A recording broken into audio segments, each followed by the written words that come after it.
So welcome. Tonight I'm going to join a couple of people. We're going to have some wines. It's a bring your own wine night in Washington, D.C. I'm bringing a 2000 Bordeaux, specifically Beychevelle, Chateau Beychevelle.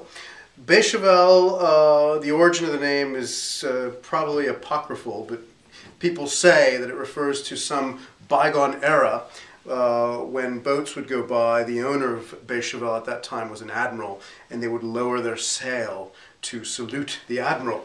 Hence, baisser la voile, which is baisser la voile, which is French for, lower your sail, and then Beychevelle. But then I've heard from some people that, that's not really necessarily true. Anyway, let's open this, shall we?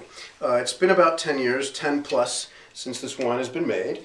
I bought it for about 35 bucks on Primeur, which was a futures price back then.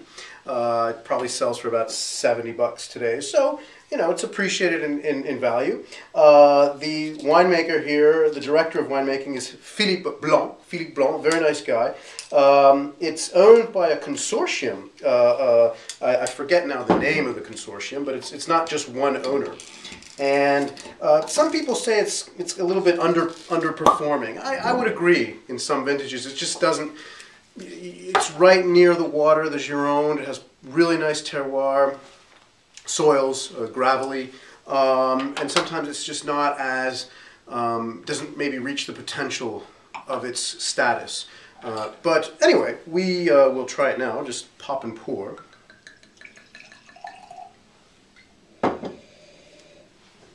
I remember liking it when it just came out. I just opened a bottle. I ordered 6, and it was really nice.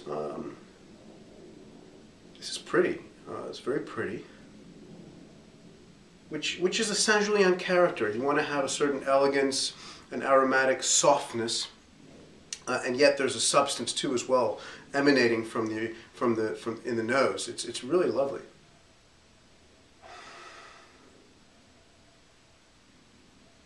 There's a bit of, I would say, kind of like violet aromas. A hint, I guess, sort of a meatiness to the nose, but it's not really meaty. It's actually a rather subtle nose. I get some just after your fireplace has ended, after your fire has ended, not your fireplace, you get these sort of ember-like aromas, ashes. You get a little bit of that in this wine too. And a hint of cherry, maybe some cherry, cassis, red currant.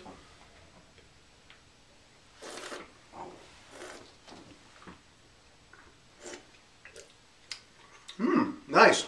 It has a good structure. This is a good omen for the future. 10 years down the road, this is still a very young wine, but certainly drinkable, certainly a pleasure. But I would think maybe I've committed a sort of, not exactly infanticide, but adolescenticide. But still, it's a fine wine. I'm probably going to decant it.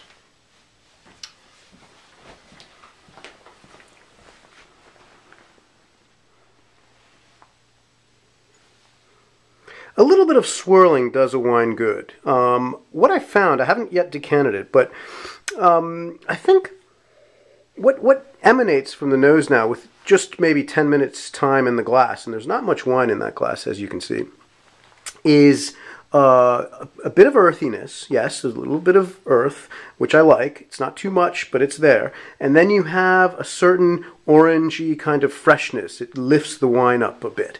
It's really developing nicely in glass. And, well, I'll be writing notes from the dinner tonight in Washington, D.C. To get tasting notes also from the other participants. So, there you go.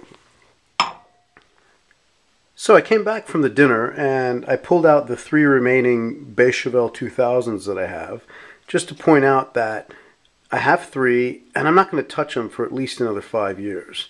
The wine really developed very nicely in glass, and in fact Paul Chaconas, a dear friend of mine, he brought a Beychevelle 82. And to the left you can see a Clos Sainte-Une Vendange Tardive 89, which was brilliant. All this to say, the 2000 Beychevelle has actually gone up in price, in part because of the dragon.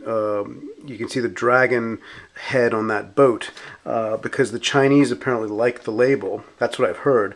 And the 2000 is now worth about $135 a bottle, which, I think is kind of nuts. But in any case, it is a very nice wine, and the 82 is just fantastic. It was a beautifully complex wine, which had leather, tobacco, cedar, even had sort of a spicy plum kind of sweetness on the palate, which was very pleasing. Very good acidity, and some floral aspects which came to the fore as we tasted it, coming from glass. So if you have 82 Beychevelle, that's a lovely wine to drink. The Clos Santoun is a really nice wine, 89 vintage, actually rather young. The 1989 Clos Santoun is a late harvest edition of the Clos Santoun Riesling, the famous Trimbach Riesling. Began with a little bit of mahogany marzipan notes, but then got very complex, having a bit of toffee and orange. I ordered an almond cake, so it went really well with that. And it's rather dry for a late harvest wine, even a bit salty. I even got a bit of tobacco and sort of a minerally kind of aspect to it. A slight hint of petrol, but not overtly so. And it was just really nice. Anyway,